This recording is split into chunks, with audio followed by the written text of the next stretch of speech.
Ines, bangun mau ngomong pacara. Iya, di luar ini sudah itu. Baik.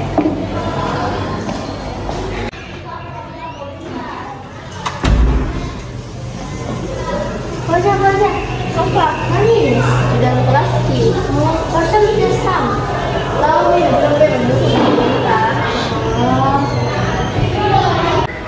Polisi Nasya, ayo mi baris nih orang. Ayo Mi.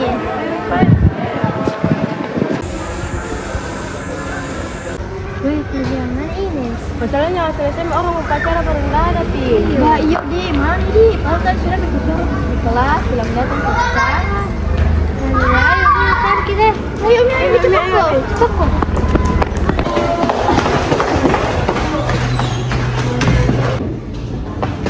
Ines, bangun dong Ines. Bayu Ines bangun kok, dicari kok dari tadi Nas. Hah? Selesai merong pacara. Iya, kenapa kau tidur di sini? Bagaimana itu kabarnya pahlawan yang dulu berjuang buat kita aja? Kenapa kau malah tidur di sini? Ya deh, iya sorry.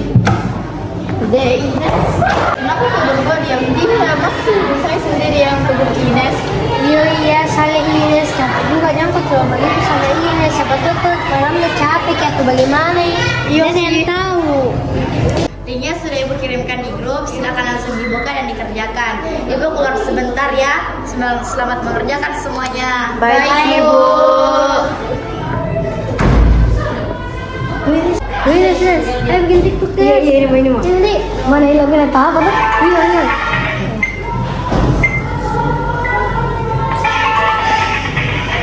Dan disuruh kami nonton nak kerja.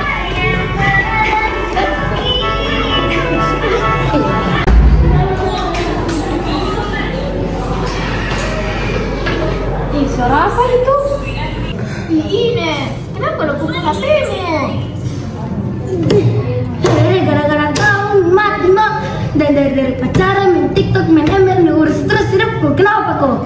Buat kebaikanmu gini, ini tapi tanggung jawabku sebagai ketua kelas.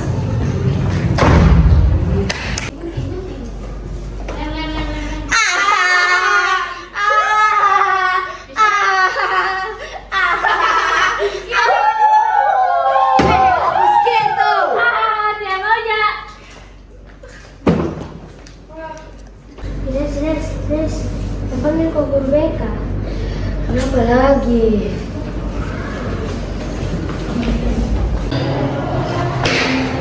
Ini rasanya kau beneran tegur Ki. Apakah dalam curang? Ines, saya dapat kabar dari beberapa siswa kalau Ines ini sering melanggar peraturan sekolah. Di antaranya tidak kumpul HP di jam sholat, main TikTok pada saat ujian, dan lebih parahnya lagi sudah 2 kali tidak ikut upacara. Tapi tidak begitu, Bu. Kenapa begitu? Saya sudah pastikan di CCTV sekolah. Ternyata laporan-laporan tersebut benar adanya. Saya kecewa sekali. Apalagi upacara. Mungkin kamu merasa tidak terlalu penting perkara upacara karena tidak merasakan posisi pejuang pada masa itu. Tapi kalau memang kamu tidak ada di zaman itu, bukti penghargaan kamu adalah ikut upacara bendera. Kemerdekaan tidak semudah itu didapatkan. Tolong jangan ciptakan generasi yang salah demi negeri kamu sendiri. Main game bisa, tapi tahu tempat, tahu situasi, dan jangan sampai lupa dengan pencipta. Main TikTok juga bisa, tapi sekali lagi, tahu tempat, tahu situasi, dan jangan sampai kewajiban kamu sebagai pelajar ditinggalkan. Baik, Bu. Saya mengerti. Saya minta maaf atas kesalahan saya. Fuzia, Aku minta maaf setelah apa yang kulakukan. Dan yang kita ditebut. Minta maaf karena iya aku maafkan dia kok, tapi dia kok lagi ulangi Nas.